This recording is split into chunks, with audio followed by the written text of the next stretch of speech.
Hey, this is Jason with 4W Knives. Today we are taking this Type 1 guy and making a retirement knife for a gentleman who is retiring after 30 years of working for power line companies as a lineman. It is galvanized, so we are going to remove that galvanization with some uriatic acid. I would advise ever using any type of galvanized steel when you're heating it up, but if you do, you have to remove it with some type of muriatic acid. As you can see, it is boiling and scary, and I'm outside with a breeze blowing, making sure I'm not breathing in the fumes. If you do this, be careful, take precautions. Normally, I would not be doing this, but it is what it is.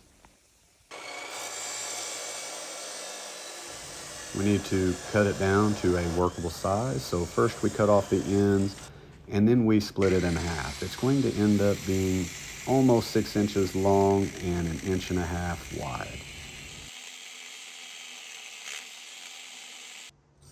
So we'll use the mild steel on the outside with a layer of 15 and 20. Then we are going to go 80 CRV, another layer of 15 and 20, and then cap it off with our mild steel from the Type 1 guy. And I'm still using WD-40 as a type of flux with my first heat for my Damascus, my San Mize, whatever I'm working on. Don't know that it works, but it hasn't hurt, so I continue to do it.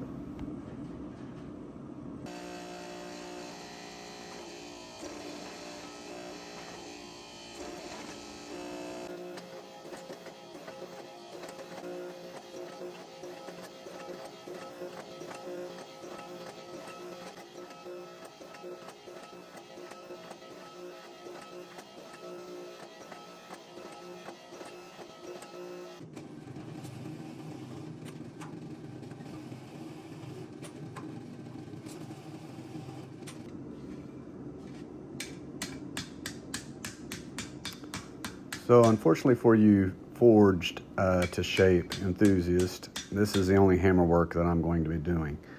Being that it is a Gomai, has the 5 layers, I really need to keep the core centered, so we will end up doing stock removal.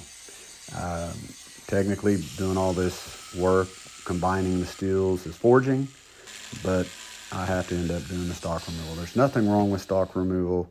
I just know a lot of you guys really like to see the movement made with the hammer. I will try to get some more videos where that's part of the show.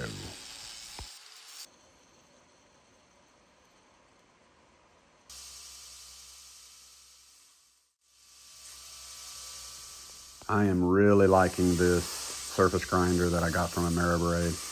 It just simplifies it. It keeps it square. I really like it. You notice I keep glancing at it. I'm just wanting to make sure that I remove enough material to get rid of all the divots and bad spots, but I don't want to remove too much.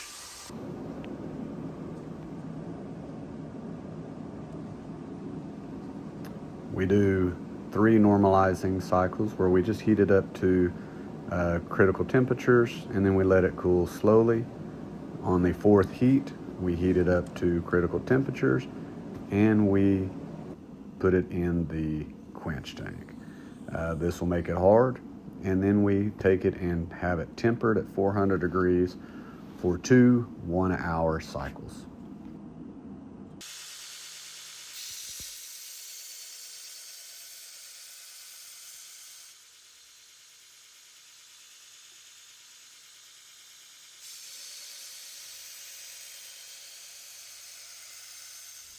You may have noticed that I'm doing all of my bevel grinding post heat treat.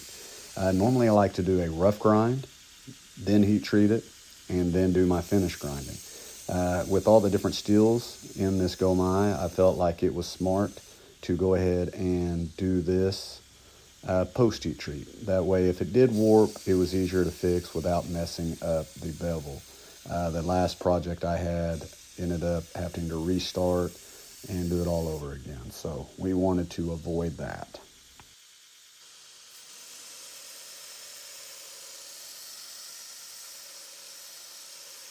So I've done some things off camera. First off, I've glued my multi-piece handle together.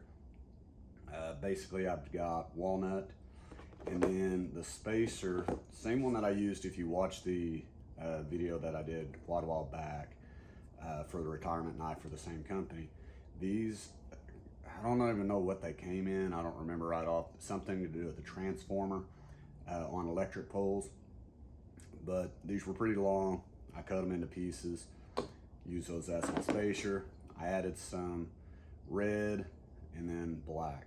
Part that I was going to show is I don't do a lot of multi-piece handles. That's why I didn't film it. It's quite the kind of embarrassing the way I do it. It's kind of a all thumbs type thing. But anyways, I'm always concerned. I don't want to put the pin through the center of the spacer, and I want it to be spaced out correctly. So what I do is I put a little mark, and then I connect them. So whenever I'm doing the layout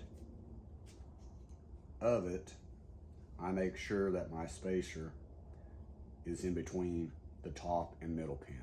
So I don't know, it's not rocket science, but it worked for me. So at the point that I'm at, I just need to drill the holes and then get the other scale and make sure that it matches up as far as the spacer goes on the other one. So I may show a little bit of this, but I'll probably wait until I get it glued up.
All right, all finished up, ready to go.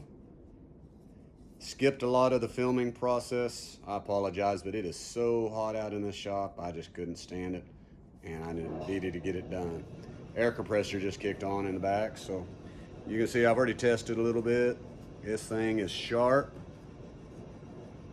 Yeah, look at that. Gonna be hairless. But I love the 15 and 20, what it brought. Did get a little bit close to the edge here, but I don't think that's going to play any factor because it is a high carbon steel. Same on this side.